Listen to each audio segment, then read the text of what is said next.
Welcome to Chapter and Verse. Today we're embarking on a truly mesmerizing deep dive into a literary masterpiece that just completely blurs the lines between the everyday and the extraordinary. That's right. We're talking about Gabriel García Márquez's 100 Years of Solitude. An absolute giant of a book. It really is. And our mission today is to unpack the essence of magical realism within this incredible story. Yeah. You know, that unique blend where fantastical things happen, but they're presented as totally ordinary. Exactly. Seamlessly woven into daily life, almost blurring what we even think of as reality. And we want to show you how it connects with these really universal human experiences. Things like time just marching on, that deep ache of loneliness, family bonds, both good and bad. Yeah, making even the most, outlandish events feel deeply relatable, almost emotionally resonant in a way you don't expect. We've gone through the rich tapestry of the novel, especially those early chapters, but looking beyond to pulling out the key moments, the insights, the details that we think will really stick with you. It's a book that invites you. Doesn't just invite, it almost demands you question reality, but also embrace a different kind of it. One where the impossible is just another part of life. It's compelling how Márquez grounds these wild events in the struggles of this one family, the Buendías. Turning potential fantasy into this profound exploration of, the human condition, history repeating itself. It really does stay with you. Okay, so let's unpack this. Starting right at the beginning, the birth of this world. Yeah. Macondo. Yes. It feels almost primordial, doesn't it? Yeah. So new. Márquez paints this picture. A village of 20 adobe houses, built on the bank of a river of clear water. That ran along a bed of polished stones, which were white and enormous, like prehistoric eggs. I love that line. Me too. Prehistoric eggs. You immediately get this sense of a beginning, like Genesis unfolding. It really does suggest creation, Yeah. a place where time itself is just starting. And he doubles down on that newness, saying the world was so recent that many things lacked names. And in order to indicate them, it was necessary to point. Which isn't just pretty writing, is it? Yeah. It's foundational. Absolutely. It sets the stage. Wonder isn't weird here. It's the default. Everything's fresh, no history, no rules, really. A blank slate. Yeah, this innocent perception, it makes the magic, when it arrives, feel totally natural, which is textbook magical realism, right? And speaking of arrival, what fills that blank slate almost right away? The gypsies. Ah, yes. The annual harbingers of the fantastic. Every March, this family of ragged gypsies shows up. And they're not just passing through. They're bringing the unimaginable into Macondo. They've got these inventions to extract gold, the latest discovery of the Jews of Amsterdam, like a telescope, a huge magnifying glass. It's Macondo's first taste of the outside world, but it's flavored with magic, with the uncanny. And Milkiades stands out among them. He's this sort of arcane guide. Initially, he's selling these inventions, but he's got this deeper integrity, almost mystical. Right. He tells José Arcadio Buendía straight up that the magnetized ingots won't work for that. They won't just pull gold out of the ground. But then he does something just astonishing. The text calls it supernatural power. He takes out his false teeth and then puts them back in. And for a moment, his youth is restored. This ancient, unsettling smile. It's not presented as a trick. No, it's just magic entering the mundane. Yeah. Completely seamless. And his influence grows. He later gifts José Arcadio that alchemist's lab, the maps, the instruments, essentially planting the seeds for obsession, for misadventure. He's not just selling stuff. He's dealing in destiny, almost. You could say that. Yeah. And these marvels, they're often met with such, childlike misunderstandings, aren't they? Definitely take those magnetic ingots again. José Arcadio first thinks, aha, gold. Right, simple. Then later, in this weird leap, he thinks they could be a weapon of war. And the flying carpet. That's a great one. It's shown off, but not as this revolutionary transport idea. No, it's just a simple circus curiosity. They pay their gold to get a quick flight over the village houses. So what does that tell us about how Macondo sees progress versus just sheer wonder? I think it shows their isolation, their innocence. They're not thinking about utility or economics like the outside world might. We're just captivated by the spectacle. Exactly. They absorb inventions through wonder, amusement, almost like art. They experience it, they feel the awe. It's not about profit or strategy. So the magical isn't just decoration, it's how they engage with everything new. Precisely. That lack of names means they assign meaning through direct experience, through awe. And that sensibility, that blurring of lines, just continues and defines their reality. And those blurred lines really define the founders, José Arcadio Buendía and Ursula Iguarán. They laid the groundwork. despite being so different. Chalk and cheese, almost. Jose Arcadio, he's the patriarch, the seeker of the absolute, always pushing boundaries, physical and Spiritual, even. Yeah. His curiosity is, well, feverish.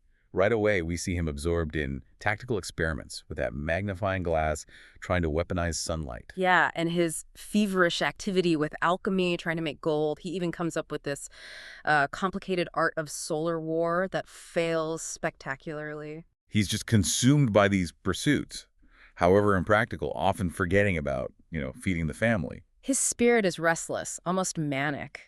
It drives him on that impossible journey to find a route to civilization. Crossing swamps, rivers, facing despair, plague, and wild beasts. It sounds epic. And the discovery he makes, that's what seals the magical realism. Deep inland, miles from any sea. The Spanish galleon. An enormous Spanish galleon just sitting there, covered in petrified barnacles and soft moss, stuck fast in the stone. It's so dislocated from time, from reality. It grounds you immediately in this world where history is fluid, where the impossible is just there. And the book never explains how it got there. It just is. A symbol of forgotten pasts, maybe?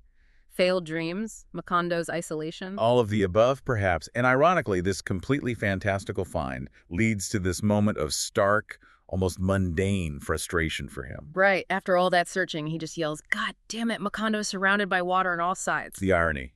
He searches for the outside world only to confirm their inescapable isolation. A harsh truth found in the weirdest place.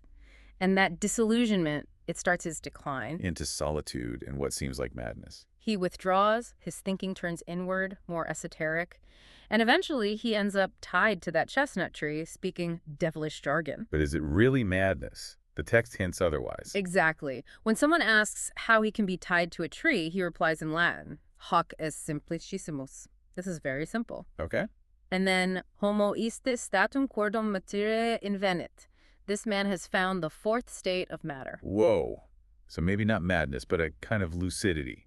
An understanding beyond normal reason. That's the implication. He's speaking this ancient universal language, maybe tapping into something fundamental about existence, even as everyone else thinks he's lost his mind. His solitude becomes this vehicle for a different, tragic kind of enlightenment. While he's off chasing the absolute, Ursula Iguarán is the complete opposite. The pillar of practicality, of resilience. She's the matriarch, literally grounding the family, the village. While he's dreaming of alchemy, she's raising animals to increase their poor domestic holdings. And weeping in consternation over the money he wastes on his schemes. She's tied to the tangible, the necessary survival, building a home. Her will is incredible. When Jose Arcadio thinks about leaving Macondo, she puts her foot down. We will not leave. We will stay here because we have had a son here. And that sacrifice she offers. If I have to die for the rest of you to stay here, I will die. It's profound. Her dedication is to family, to place. Such a sharp contrast to his restless searching. It creates this core tension, right? Idealism versus pragmatism, ethereal dreams versus hard realities. It echoes through the whole family history. And speaking of family history, Ursula is also obsessed with protecting the lineage from that prophecy. The pig's tail. Yes. This deep fear drives her to extreme measures early on, using crisscrossed leather straps and an iron buckle in their marriage bed. The anguished violence of those early days, born from this terror of incest and the curse, introduces this shadow hanging over the Buendias from the start. It's a crucial element, this idea of a pre-existing destiny, a fated path. And that pig's tail fear, it's more than just a weird detail. It's the origin of this recurring motif about cycles. Destiny. It points to the dangers of their isolation, turning inward. I think so. And her desperate struggle to stop the prophecy, her physical effort to break fate, sets a precedent. It shows how trying to escape destiny often leads them right back to it. Her practical actions, driven by fear and love, are just as foundational as his madness. Okay, so moving into that first generation of sons, we see those parental tensions just split and intensify. First, Jose Arcadio, the elder, he seems like pure, raw desire. Primal. Márquez describes him as so well-equipped for life that he seemed abnormal, like he's almost too much for the world. Totally impulsive. Runs off with a gypsy girl just like that. No thought of consequence. And his return is just as dramatic. That scandalous honeymoon with Rebecca. Waking up the neighbors as many as 8 times in a single night. It's legendary, that intensity. Animalistic, almost. And later, his actions turn kind of tyrannical destructive. Plowing his own yard and into neighboring lands. Just asserting his raw power. And even his death defies norms. that livid fluorescence and pestilential vapor from his body. Yeah, for days, suggesting a physicality so intense it even transcends normal decay. He becomes mythic, even in death, more blending of natural and supernatural. Then you have his brother, Colonel Aureliano Buendía, a completely different path, burdened by prophecy, war, much more solitary. Right. He starts with alchemy, like his father, that strange intuition making those little goldfishes all alone. His early love for Remedios Moscote, the young girl who just wanted to sleep, it hints at his later detachment, doesn't it? That solitude. It does. And his life changes completely with the Civil War, sparked by that very specific act of corruption. The ballot stuffing. The sergeant left only 10 red ones and made up the difference with blue ones. Such a small, infuriating trigger for a massive conflict. And it transforms Aureliano from solitary craftsman to commander-in-chief of the revolutionary forces, a legend. Surviving 14 attempts on his life, 73 ambushes, and a firing squad. It's unbelievable resilience. Almost mythic. But the sources say he becomes deeply disillusioned. He realizes the war is just only for power. Empty. Leading him to that pact with solitude. And back to the goldfishes. Making them, melting them down over and over. A perfect metaphor for the futility, maybe? Yeah. That revolution can just become this repetitive, lonely cycle. His legend hides this deep internal emptiness. Wow. Okay, so personal struggles, civil war, and then Macondo gets hit with something else entirely, the insomnia plague. Ah, yes, terrifying. It arrives with Rebecca and her servant visitation. And the worst part isn't just the impossibility of sleeping, which sounds awful enough. It's the loss of memory for months. Imagine losing your past, your identity, what things are. It's an existential terror. And the plague becomes this powerful metaphor, right, for losing reality itself. Definitely. And their attempts to fight it are so striking. Aureliano's practical fix, labeling everything, table, chair, cow. While Jose Arcadio Buendia, true to form, goes for the grand, absurd gesture, the memory machine. A spinning dictionary to review all knowledge acquired in life. It highlights that deep human fear of forgetting, the lengths we go to preserve our past, our identity. Marking chairs seems so basic, almost absurd, but it shows how fragile their reality is. It's like reality's dissolving, a waking nightmare for the whole town. And then, just when it seems hopeless, Melquiades returns, miraculously. as a strange-looking old man, and he just offers this drink of a gentle color. And boom, memory restored. Everyone's cured. It links right back to the magic. When rationality fails, the fantastical provides the answer, the salvation. It shows magic isn't just for show. It's part of their survival mechanism. It creates problems, but it also solves them. His return isn't just convenient plotting, is it? Not at all. It underscores that the supernatural isn't outside intervention. It's intrinsic to how this world works. Melquiades, this figure of ancient wisdom, comes back to fix the existential crisis. The solution lies in accepting the magical. Right. It reminds us that in Macondo, natural and supernatural are just two sides of the same coin, always mixing, always defining what's real. So as the generations keep rolling, these patterns just repeat. Love, war, joy, that never seems to last. And Remedios the Beauty emerges as one of the most, well, enigmatic figures. Her beauty is described as unearthly, not a creature of this world. She walks around naked, can't read or write, totally outside convention, pure, unfiltered. But it's not just beauty. She has this penetrating lucidity, seeing the reality behind things. Even Colonel Aureliano, hardened as he was, called her the most lucid being he knew. Like a spiritual insight. Yet this purity seems dangerous. Men who desire her meet mysterious ends. The young commander, the rich guy from afar, the man who just touches her stomach, and they die. Is it fate? Yeah. Magic? Or just her purity clashing fatally with mundane desire? Like the world just can't handle her. Or she unconsciously rejects it. Maybe both. And it leads to the iconic scene of magical realism, her ascension. Right into heaven. Márquez describes it so matter-of-factly. Remedios the beauty began to rise, waving goodbye in the midst of the flapping sheets that rose up with her. The impossible presented as simple fact, pure García Márquez. What does that image tell us about her, about the family destiny? It's like she was literally too ethereal for Earth, dissolving into the sky. Her destiny was beyond ordinary life. And it says something about belonging, too, doesn't it? Absolutely. She cannot exist within Macondo's society, even with all its magic. Her rising isn't just leaving, it's a comment on the solitude of being truly unique in a world that can't contain you. A theme echoing through the whole family. Her escape suggests a destiny beyond our grasp, maybe reflecting the family's own solitary path. Her purity makes her blessed and cursed, heading for this lonely, breathtaking exit. Okay, next generation. The twins, Aureliano Segundo and Jose Arcadio Segundo. Their paths diverge so drastically. Ursula notices that late in life they have been shuffled like a deck of cards since childhood. Destiny and personality all mixed up. Aureliano Segundo is the life of the party. Pure joie de vivre, irresistible good humor. And his relationship with Petricotis, that's fascinating magic. Her love had the virtue of exasperating nature, leading to delirious prosperity.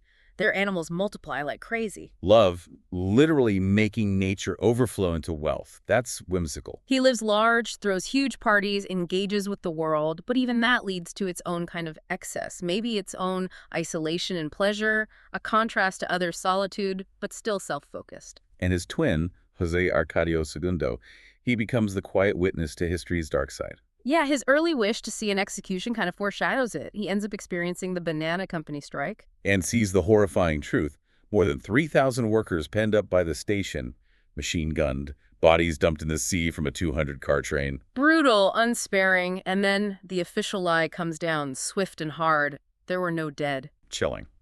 This is where the novel really bites, commenting on historical revisionism, silencing truth. And Jose Arcadio Segundo, traumatized, retreats into Melchides' room. He becomes the most lucid inhabitant of the house, obsessed with the parchments. His personal account, his memory, contradicts the false one that historians had spread. He's the keeper of truth against denial. His lucidity comes directly from confronting that horror others deny, and his solitude is the price of bearing that suppressed truth. The banana company's arrival is a huge turning point, isn't it? Industrialization crashing into Macondo. Mr. Herbert, Mr. Jack Brown. These foreign engineers bring industry, progress, but also massive disruption. It changes Macondo forever. It's a violent collision. External, harsh reality versus Macondo's internal, magical world. And the strike and massacre are the brutal results. Repression, information control. It's a moment where the fantastical steps back and we see raw human tragedy. And the government's denial, there were no dead, is almost a different kind of magic. The magic of willful forgetting, imposed illusion. Exactly, and maybe more terrifying than any flying carpet. It shows how power can warp reality, silence truth, perpetuate violence. The company brings this destructive modernity that consumes Macondo's innocence. And as the outside world intrudes, time itself starts weighing heavily. Destiny looms. The long rain. Oh, the rain.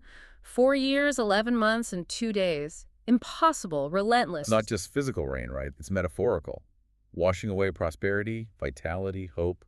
The house falls into ruins, furniture gets mushy, walls crack. It's this extended image of decay, reflecting Macondo's soul. An extended metaphor served up by magical realism. Its impossible length captures the decline. Time isn't just passing, it's eroding the Buendía legacy. The house, once vibrant, becomes desolate. This huge environmental collapse mirrors the family's own isolation, their failure to adapt. It's cleansing, maybe, but also destructive. Washing away the past, clearing the stage for the end. But amidst all that decay, Ursula endures, even in extreme old age, fighting the persistent assault and decrepitude. And her senses adapt remarkably. She goes blind, but her hearing and smell sharpen, letting her see the unseen truths, the patterns in the house. She becomes the living memory. And gains this incredible late-life lucidity. She does a detailed recapitulation of the entire history of the house, understanding its cycles. Including that heartbreaking reevaluation of Colonel Aureliano. Realizing he had never loved anyone, fought his wars out of pure and sinful pride, a poignant insight into his loneliness, his legend hiding an emotional void. And finally, she understands the pig's tail prophecy. Sees it as the unmistakable announcement of the end of the line. A terrifying final insight into the curse. Her last thoughts, so this is what it's like to be dead, show her engagement with life right to the very end. Her long life lets her become the final interpreter of their doom. And there's Emeranta.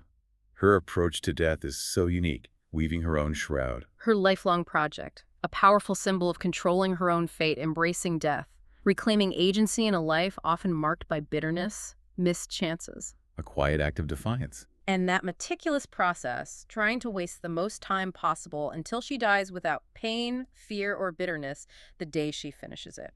It's profound self-determination. Not fearing death, but preparing for it, controlling it. The shroud becomes a metaphor for her life, intricate, solitary, self-made.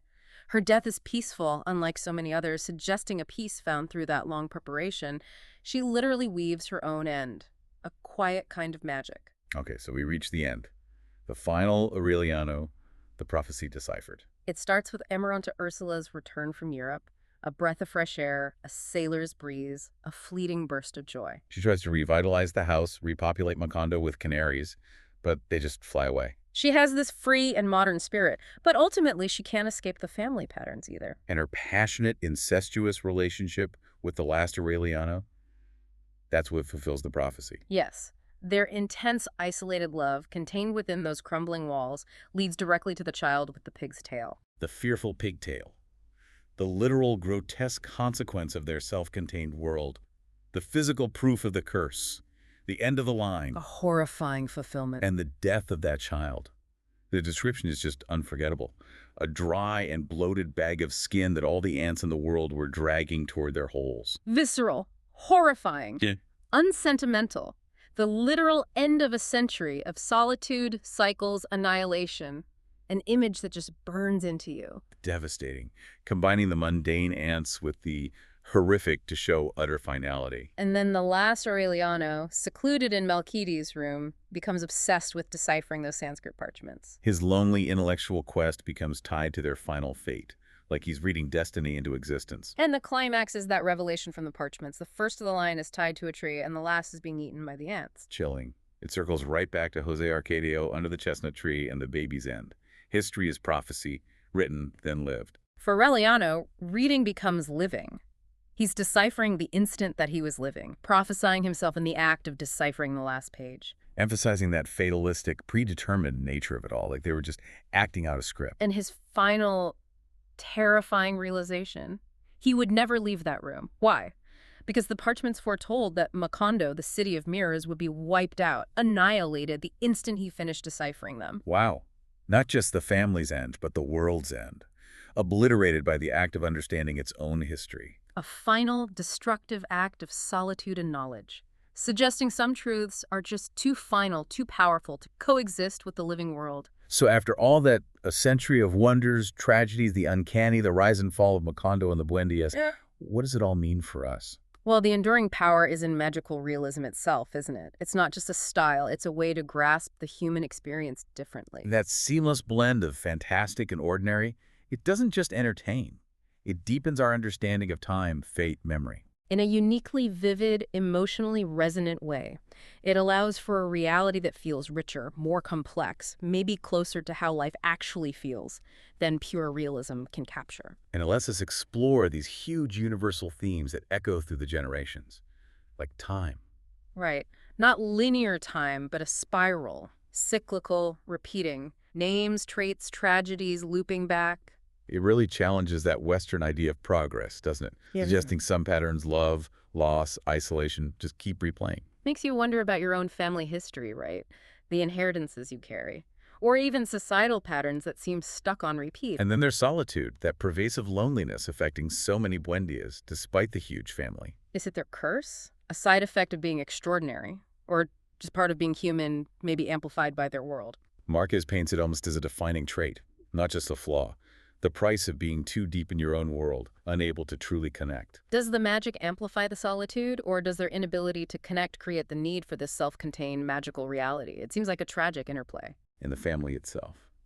Source of love, identity, but also the vessel for their flaws, their doom. It's unsettling how legacies shape us, sometimes sealing our fate even as they give us belonging. The bonds sustain them, but also bind them to tragedy. Which brings us to a final provocative thought for you listening out there. 100 years of solitude really invites us to think about the stories we tell ourselves. About our origins, our passions, our pasts, the myths we live by. How can these stories shape our present, our future, in ways that feel both inevitable and strangely magical? What patterns, what prophecies, maybe what forgotten truths are waiting in the tapestry of your own life? If only you dared to look closely enough, maybe. See the extraordinary in the everyday. Or perhaps to just dream a little harder. It challenges us, yeah. Look beyond the surface, see the magic in the mundane, the human in the extraordinary. A reminder that our own histories, however ordinary, are woven with unbelievable threads, shaping who we are, where we came from, and where we might just be headed.